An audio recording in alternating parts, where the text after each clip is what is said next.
भगवान श्री कृष्ण कहते हैं कि किसी भी इंसान के लिए अपमान का घूंट जहर के घूंट से भी कहीं ज्यादा खतरनाक होता है। लेकिन ये इतनी सी बात किसी दूसरे का अपमान करने वाले व्यक्ति को तब तक बिल्कुल समझ में नहीं आती जब तक कि खुद उसका किसी और के द्वारा अपमान ना किया जाए, उसको किसी और के द्वारा नीचा ना दिखाया जाए। भगवान श्री कृष्ण ये भी कहते हैं कि बुराई को सहन करने की एक सीमा होती है। जब वो सीमा हद पार करने लग जाए और सामने वाला उस समय भी अपने अपमान का घूंट, अपनी बेइज्जती का घूंट पीकर चुप रहे, तो समझ लीजिए कि सामने वाले के पाप में वो खुद भी उतना ही भागीदार है। ये बात खुद भगवान श्री कृष्ण ने साबित भी करके दिखाई थी। भगवान श्री कृष्ण ने शिशुपाल की 100 गलतियों को, 100 अपशब्दों को बर्दाश्त किया था, लेकिन जैसे ही अगला अपशब्द बोलने के लिए शिशुपाल ने अपना मुंह खोला, भगवान श्री कृष्ण ने अपने सुदर्शन चक्र से उसका गला काट डाला। इससे भगवान श्री कृष्ण हम सबको ये सीख देना चाहते हैं कि बुराई को सहन करने की एक सीमा होती है, लेकिन जब आप उस सीमा को पार करने के बाद भी उसके लिए खड़े नहीं होंगे तो आप खुद सामने वाले की बुराई को दूर करना तो छोड़ो, खुद उसकी बुराई के पूरे भागीदार भी बन जाते हैं। अगर ऐसा होता है तो सामने वाले को कभी ये एहसास ही नहीं होगा कि वो गलत कर रहा है। जबकि कोई इंसान गलती करता है तो उसे उसकी गलती का एहसास कराया जाता है, ना कि खुद उसकी गलती में शामिल हुआ जाए। आज का ये वीडियो बहुत खास होने वाला है। आज के इस वीडियो में मैं आपको बताऊंगी कि अगर कोई आपकी बुराई करे या फिर अगर कोई आपको नीचा दिखाए तो आपको क्या करना चाहिए। इस वीडियो में आपको ऐसे 4 तरीके बताए जाएंगे जिन 4 तरीकों से आप किसी भी वर्ग के व्यक्ति से अपने अपमान का, अपनी बेइज्जती का बदला बहुत ही आसानी से और बहुत ही सरल तरीके से ले सकते हैं। कई बार ऐसा होता है कि सामने वाला हमसे उम्र में इतना बड़ा होता है कि हम उसके अपमान का जवाब नहीं दे पाते।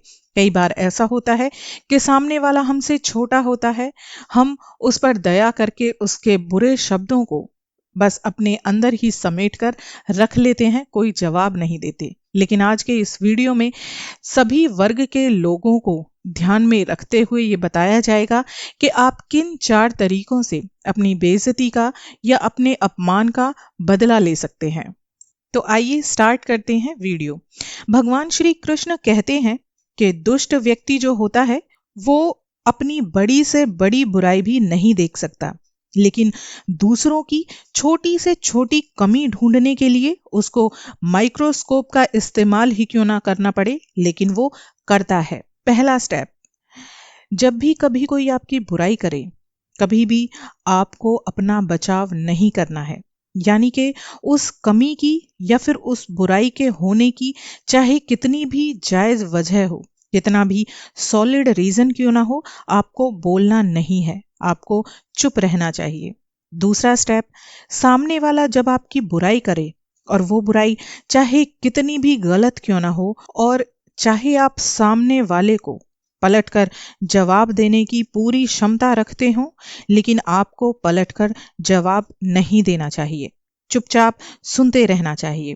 तीसरा स्टेप, सामने वाला जब आपकी बुराई करे तो आप उससे उसका कारण जरूर पूछिए। यानी सामने वाले ने जब आपकी बुराई की तो आप उससे ये जरूर पूछिए कि मेरी किन बातों से या किन वजहों से आपको ऐसा लगा कि मेरे अंदर ये कमी या बुराइयां हैं। अब बात करते हैं चौथे स्टेप की। अगर सामने वाला आपको कारण बता दे तो फिर अब आप उससे उसका निवारण भी पूछेंगे। यानी सामने वाले ने जो आपकी बुराइयां बताई हैं, आप में जो खामियां निकाली हैं, वो कारण दिए हैं जिनकी वजह से आपको गलत साबित किया जा रहा है। अब आप उनसे ये भी पूछिए कि मैं इन बुराइयों को किस तरह से दूर कर सकता हूं। अब देखिए, ये जो चौथा स्टेप है ना, ये सबसे जरूरी स्टेप है, क्योंकि इसी स्टेप से हमें ये मालूम चलता है कि सामने वाला आपके बारे में क्या सोचता है, क्या धारणा रखता है। क्या सामने वाला आपको सिर्फ नीचा दिखाना चाहता है, या फिर वो आपकी कमियों को दूर करके आपको एक बेहतर इंसान बनाना चाहता है? अगर सामने वाले की इंटेंशन सही है, धारणा सही है, और वो हमें सही उदाहरण या सही निवारण दे रहा है, तब वो जो कुछ भी कह रहा है हम उसको फॉलो भी करेंगे और उसको धन्यवाद भी देंगे। और अगर ऐसा नहीं है तो सिर्फ सामने वाले में कमियां उसको नीचा दिखाने के लिए ही सिर्फ निकाली जाती हैं। जब कोई इंसान बेवजह सामने वाले को अपशब्द बोलता है, सामने वाले की खामियां निकालता है, जबकि ऐसा कुछ होता नहीं है, तो उसकी सिर्फ और सिर्फ एक ही कोशिश होती है कि सामने वाले के हौसले को खत्म करना, सामने वाले की हिम्मत को तोड़ना, ताकि वो कभी भी कामयाबी के रास्ते पर आगे ना चल पाए। देखिए, ये जो 4 तरीके बताए हैं, 4 स्टेप बताए हैं, अब इनको और भी अच्छे तरीके से समझने की कोशिश करते हैं। इससे पहले हम जानते हैं कि इस दुनिया में 3 तरह के लोग होते हैं। सबसे पहले वो लोग होते हैं जो आपसे बड़े होते हैं, उम्र में भी और अनुभव में भी। दूसरे वो लोग होते हैं जो आपके बराबर के होते हैं, और तीसरे वो लोग होते हैं जो आपसे छोटे होते हैं, ओहदे में भी और उम्र में भी। तीनों से अलग अलग तरह का व्यवहार किया जाता है। जो सबसे पहले वाले लोग होते हैं, यानी कि जो आपसे उम्र में भी बड़े हैं और जो आपसे अनुभव में भी बड़े हैं, वो या तो आपके पिता होंगे, आपके गुरु होंगे, आपके बॉस, या फिर कुछ ऐसे लोग जो आपसे कहीं ज्यादा कामयाब इंसान हैं। देखिए, जब भी इस श्रेणी के लोग आपकी बुराई करते हैं, आपको अपमानित करते हैं, या आपको नीचा दिखाने की कोशिश करते हैं, तो आपको पहले 4 स्टेप फॉलो करने हैं। यानी कि ना तो अपने बचाव की कोशिश करो, हमला भी मत करो चाहे आप उसमें सक्षम हो, बस उनसे कारण पूछ लो और निवारण भी पूछ लो।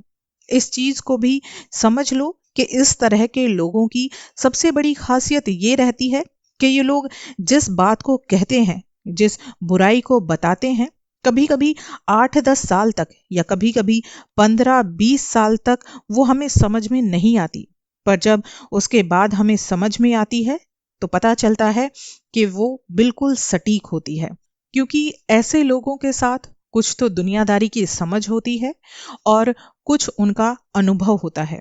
इसलिए इस तरह के लोगों को नीचा दिखाने की बात तो आप अपने दिमाग से निकाल ही दीजिए। इस तरह के लोगों से ऊंची आवाज में भी बात नहीं की जानी चाहिए। अब आजमाते हैं दूसरी कैटेगरी के लोग, और इसमें वो लोग आते हैं जो हमारी बराबरी के होते हैं, यानी हमारी जान पहचान वाले, हमारे कलीग्स इसमें होते हैं जिनके साथ हम काम करते हैं, और हमारे रिश्तेदार भी इस कैटेगरी में आते हैं। जब भी इस कैटेगरी के लोग आपकी बुराई करते हैं या आपको नीचा दिखाते हैं, तो पहले 4 स्टेप फॉलो कर लीजिए। उसके बाद उनकी इंटेंशन समझने की कोशिश करिए, उनकी दिमाग में उनकी क्या विचारधारा बन रही है आपके लिए, उसे समझने की कोशिश कीजिए। अगर आपको उनकी इंटेंशन बिल्कुल सही लग रही है तो आप उसे बिल्कुल फॉलो कर सकते हैं, पर अगर आपको लगता है कि उनकी इंटेंशन सही नहीं है, यानी अगर आपको ये लग रहा है कि सामने वाला जिस बात को कह रहा है वो केवल और केवल आपको नीचा दिखाने के लिए ही कह रहा है, तो फिर आप भी उसको नीचा दिखा सकते हैं। हाँ, मगर आपको इतना ध्यान जरूर रखना है कि जब भी आप किसी को नीचा दिखाते हैं उसके सामने वाले के बदले के रूप में, तो आपको इतना ध्यान जरूर रखना है कि आपको अपनी वाणी पर संयम रखना है, आपको अपना मानसिक संतुलन रखना है। क्योंकि कई बार ऐसा होता है कि जब हम किसी से बहुत ज्यादा गुस्से में आते हैं तो हम उस समय ऐसे शब्दों का प्रयोग कर लेते हैं जो हमें बाद में, जिनके लिए हमें बहुत पछताना पड़ता है। और ऐसा सिर्फ इसलिए होता है क्योंकि हम अचानक से बहुत ज्यादा गुस्से में आ जाते हैं। इसलिए अगर आप किसी से बदला लेना चाहते हैं तो आपको धीरज रखना होगा, आपको शांत रहना होगा, और आपको अपनी बेहतर कामयाबी से सामने वाले को जवाब देना होगा। और यकीन मानना, आपका इस तरह का जवाब आपके गुस्से वाले जवाब से ज्यादा जहरीला और घातक होगा। मैं आपसे बस एक छोटी सी बात बोलना चाहूंगी कि जिंदगी आपकी है, आप इसे जैसे जीना चाहते हो वैसे जियो, और आप इन नियमों से आप अपनी जिंदगी को बेहतर बना सकते हो।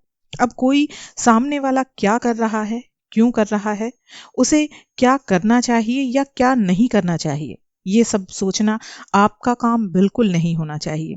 आप केवल अपने काम से काम रखिए और अपने लक्ष्य की ओर, अपने कामयाबी की तरफ आप बढ़ते रहिए। बुराइयां और गलतियां दूसरों की बताते रहिए और अपनी भी सुनते रहिए। एक खास बात ये भी होती है कि अगर सामने वाला आपके बारे में कुछ बोल रहा है, आपकी कुछ खामियां बता रहा है, चाहे वो गलत ही क्यों ना हो, लेकिन एक बार आपको उसकी बातों पर गहराई से जरूर विचार करना चाहिए। हो सकता है ये एक विचार आप में कुछ बहुत बड़ा बदलाव कर दे, आपको बहुत ज्यादा सही दिशा दे दे। इसलिए ऐसा करना भी कभी कभी हमारे लिए बहुत फायदेमंद होता है। जानते हैं कि हम जिस समाज में रहते हैं, इस समाज में हमारे चारों तरफ जो लोग रहते हैं, उनमें से बहुत सारे लोगों का सिर्फ यही काम होता है कि जो भी इंसान अपनी जिंदगी में कामयाबी के रास्ते पर निकल चुका है, जो इंसान कामयाब होना चाहता है, उसके रास्ते में रोड़े पैदा करना। क्योंकि कुछ लोग ऐसे होते हैं जो सामने वाले को कभी तरक्की करते हुए नहीं देखना चाहिए। ये आज हमारे समाज की बड़ी ही दुखद सच्चाई है और आप भी इस बात से नकार नहीं सकते, क्योंकि आपने भी अपने चारों तरफ ऐसे बहुत से लोग देखे होंगे। लेकिन पता है कि इन लोगों की तरफ अगर आप ध्यान देना ही छोड़ दोगे, अगर आप इनकी बातों को सुनना ही छोड़ दोगे, तो ये एक दिन खुद ब खुद आपके रास्ते से अलग हो जाएंगे। और आप जितना इनकी बातों पर ध्यान दोगे और जितना इनकी बातों को सुनकर आप दुखी रहोगे, ये उतना ही ज्यादा उनकी बातें और ऐसे लोग आप पर हावी होते चले जाएंगे और आप धीरे धीरे एक तनाव भरी जिंदगी का शिकार हो जाएंगे। एक दुखी मन और एक दुखी इंसान जिंदगी में कभी कुछ हासिल नहीं कर सकता, बल्कि एक दुखी इंसान अपने से जुड़े लोगों को भी दुखी करता है। क्योंकि प्रकृति का नियम यही है कि जो इंसान के पास होता है वो इंसान दूसरे लोगों को वही बांटता है। अगर आप एक खुश मिजाज इंसान हैं, अगर आप अपने अंदर ही अंदर खुश रहते हैं, तो यकीनन आपके चारों तरफ के लोग जो आपसे जुड़े हुए हैं, आपकी संगति में रहते हैं, वो लोग भी खुश ही रहते होंगे, क्योंकि आप उन्हें वही बांट रहे हैं जो आपके पास है, और वो है खुशियां। लेकिन वहीं दूसरी तरफ अगर आप परेशान हैं, दुखी हैं, तो आपसे जुड़े हुए लोग भी कुछ दिनों के बाद धीरे धीरे आपसे दूर होने लग जाते हैं। क्यों? क्योंकि आप उन्हें खुशियां नहीं बल्कि परेशानियां बांटते हैं। एक हद तक सामने वाला इंसान आपकी परेशानी सुनता है, उसके बाद वो खुद भी दुखी होकर बोलता है, अरे उसके साथ रहने से क्या फायदा, वो तो हमेशा कोई ना कोई रोना ही रोता रहता है। उसकी बातें सुनकर हम भी परेशान होने लगते हैं।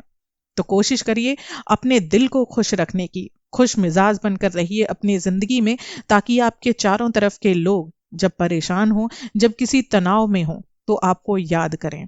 हमेशा एक बात याद रखना कि मैदान में हारा हुआ इंसान फिर भी जीत सकता है, लेकिन जो इंसान अपनी हिम्मत हार देता है, अपने दिल से हार मान लेता है, वो इंसान जिंदगी में कभी भी कोई छोटी से छोटी कामयाबी भी हासिल नहीं कर सकता।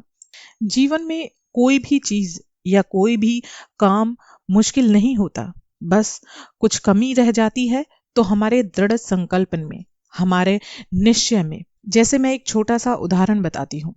कोई किसी इंसान को सिगरेट पीने की बहुत बुरी लत लगी हुई है, उसे लगता है कि वो सिगरेट कभी नहीं छोड़ सकता।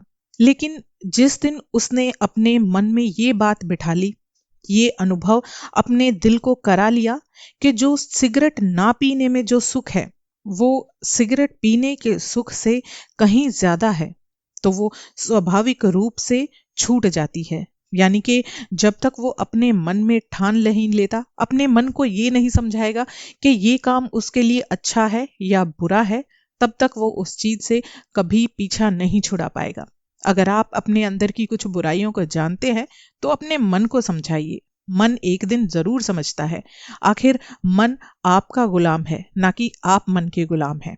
इसलिए अपने मन को समझाइए कि इन कमियों से दूर रहना ही आपके लिए अच्छा है। तो निसंदेह ही एक दिन आपका दिल इस बात को समझेगा और आपको उस रास्ते से दूर भी करेगा। सच बताऊं तो जिंदगी में सुखी रहने का एक ही मूल मंत्र है कि दूसरों की कड़वी बातों को भूलना सीखिए। क्योंकि कभी कभार ऐसा होता है कि हमारे सामने या हमसे जुड़े लोग हमारे बारे में कुछ ऐसा बोल देते हैं कि जिन्हें भूल पाना हमारे लिए बहुत ही मुश्किल हो जाता है। सामने वाला व्यक्ति तो 2 मिनट में अपनी बात बोलकर निकल लेता है, परंतु हमारे लिए उस बात को भूलने में 2 महीने और 2 साल भी लग जाते हैं। और यकीन मानना, जब तक ये कड़वी बातें आप अपने दिमाग में, आप अपने दिल से लगाकर बैठोगे, तब तक आप कभी शांत नहीं रह पाओगे। और एक अशांत मन कभी भी कोई काम सरलता से या आसानी से नहीं कर पाएगा। सीधी सी बात है कि जिस तरह हिलते हुए पानी में पर इंसान की परछाई नहीं दिखाई देती, उसी प्रकार एक अशांत मन में कभी भी शांति नहीं रह सकती। आप इस बात को एक साधारण तरीके से ऐसे भी समझ सकते हैं कि जैसे आपका पड़ोसी अपने घर का कूड़ा करकट आपके घर के सामने फेंक कर भूल जाता है कि उसने क्या किया है। अब उस कूड़े को साफ करने की जिम्मेदारी आपकी है, क्योंकि उसने अपने घर की सफाई करके कूड़ा आपके घर के सामने फेंक दिया है। वो तो ऐसा करके अपने घर को साफ कर चुका है। कोई आपसे अपशब्द कहता है और फिर उसे भूल जाता है, परंतु उन शब्दों का आपके ऊपर कितना गहरा प्रभाव पड़ता है, ये सिर्फ आप ही जानते हैं। हमें ये समझना चाहिए कि जो हुआ वो बीत चुका है। बीते वक्त को हम नहीं बदल सकते। हमारे हाथ में जो है वो हमारा वर्तमान है। और अगर हम अपने वर्तमान को अपने अतीत से जोड़े रखेंगे, अतीत की बुरी यादों से जोड़े रखेंगे, तो हम जिंदगी में अपने लिए तो क्या, दूसरों के लिए भी खुशियां नहीं खरीद पाएंगे। इसके लिए जरूरी ये है कि जो बीत गया उसे जाने दो, जो आने वाला है उसके बारे में विचार करो, और जो हाथ में है उसे आनंददायक बनाओ। क्योंकि बिल्कुल सही बात है कि खुद को खुश रखना भी हमारी खुद की ही जिम्मेदारी होती है, और ये जिम्मेदारी हमें कभी किसी दूसरे पर बिल्कुल नहीं डालनी चाहिए। अगर आपको पता चले कि जो तोहफा, जो गिफ्ट आप सामने वाले के जन्मदिन पर उसे दे रहे हैं, वही तोहफा वो आपको आपके जन्मदिन पर वापस मिलने वाला है, तो क्या आप सामने वाले को कभी बुरा तोहफा देंगे? बिल्कुल भी नहीं, क्योंकि आप जानते हैं कि वही तोहफा आपको भी वापस मिलने वाला है। यदि आप ऐसा जानते हैं तो आप उसे अच्छा तोहफा ही देंगे, ताकि आपके हाथ में भी आपके जन्मदिन पर अच्छा ही तोहफा आए। हमारा जीवन भी कुछ ऐसा ही है। हम जो भी कर्म करते हैं, दूसरे के साथ जो भी व्यवहार करते हैं, वही हमारे पास लौट कर आते हैं। और इस बात को हम जितनी जल्दी मानते हैं, जितनी जल्दी अपनी जिंदगी में अमल करते हैं, उतना ही हम अपनी जिंदगी को भी आसान बनाते हैं। इस बात को मान लेना ही हम सबके लिए बेहतर होगा। दूसरों से वैसा बोलिए जैसा आप दूसरों से सुनना चाहते हैं। दूसरों के साथ वैसा ही व्यवहार करिए जैसा आप दूसरों से अपने लिए चाहते हैं। क्योंकि पृथ्वी गोल है। हमारा किया हुआ कर्म, हमारा हर तरीके का प्रयास हम तक वापस घूमकर जरूर आता है। भगवान श्री कृष्ण कहते हैं कि आत्मा हमेशा जानती है कि सही क्या है और गलत क्या है, लेकिन मनुष्य के सामने तो चुनौती तब आती है जब उसे अपने मन को समझाना होता है। किस्मत पर सर पीटने से कहीं ज्यादा बेहतर होता है कि हम अपने अंदर मेहनत का ऐसा तूफान पैदा करें कि हमारी किस्मत के दरवाजे खुद ब खुद खुल जाएं। यदि भगवान आपको किसी बड़े लक्ष्य तक पहुंचाना चाहते हैं, तो हर दिन आपको जीवन में कोई ना कोई परेशानी जरूर आएगी, क्योंकि भगवान कठिन रास्तों पर चलाने के बाद ही महान सफलता देते हैं। वो हमेशा हमारी हिम्मत की परख करते हैं। और भगवान तो क्या, अगर कोई इंसान भी आपको परखता है तो आपको बिल्कुल भी बुरा नहीं मानना है। जानते हैं क्यों? क्योंकि परख हमेशा सोने की जाती है। कोई भी कोयले की परख नहीं करता। आपका अनुमान कभी गलत हो सकता है, लेकिन आपका अनुभव कभी गलत नहीं होगा, क्योंकि अनुमान हमारे मन की बस एक कल्पना होती है और अनुभव हमारे जीवन की सीख होती है। कुछ भी करने से पहले एक चीज हमेशा याद रखना कि अगर बुरे लोग सिर्फ समझाने से समझ जाते तो बांसुरी बजाने वाले श्री कृष्ण कभी भी महाभारत नहीं होने देते। समय और स्थिति कभी भी बदल सकती है, इसलिए कभी किसी का अपमान ना करें, कभी किसी को तुच्छ ना समझें। आप कितने भी शक्तिशाली क्यों ना हो, पर समय सबसे ज्यादा शक्तिशाली होता है। ब्लेड की धार चाहे कितनी भी तेज क्यों ना हो, लेकिन वो एक पेड़ को नहीं काट सकती। और एक कुल्हाड़ी चाहे कितनी भी शक्तिशाली हो, लेकिन आपके बाल कभी भी नहीं काट सकती। इसलिए हर इंसान की अपनी ही कुछ काबिलियत होती है, अपने ही कुछ गुण होते हैं। इसलिए कभी अपने आप को दूसरों से तुलना करके नीचा ना समझें, अपने आप को दूसरों से कम ना समझें, क्योंकि आप जो कर सकते हैं, हो सकता है वो सामने वाला कभी सपने में भी ना कर पाए। बस अपने हौसले बुलंद रखिए और कामयाबी के रास्ते पर धीरे धीरे चलते रहिए। जानते हैं कछुए और खरगोश की कहानी में खरगोश क्यों हारता है? क्योंकि उसको अपने ऊपर ओवर कॉन्फिडेंस होता है। और कछुआ इसलिए जीत जाता है क्योंकि उसको ओवर कॉन्फिडेंस नहीं होता, बल्कि उसको अपने आप पर विश्वास होता है। आप इस कछुए की तरह निरंतर और लगातार प्रयास करते रहिए। जीवन आपको कछुए से भी बेहतर जीत दिलाएगी। आशा करती हूँ आपको मेरा ये आज का वीडियो पसंद आया होगा। अगर आपको मेरा ये वीडियो अच्छा लगा है तो प्लीज़ मेरे चैनल को सब्सक्राइब कर दीजिए, ताकि मेरे आगे आने वाले ऐसे ही खूबसूरत वीडियोस आप आसानी से सुन सकें। तब तक के लिए आप सभी कृष्ण भक्तों को मेरा राधे राधे, हरे कृष्णा।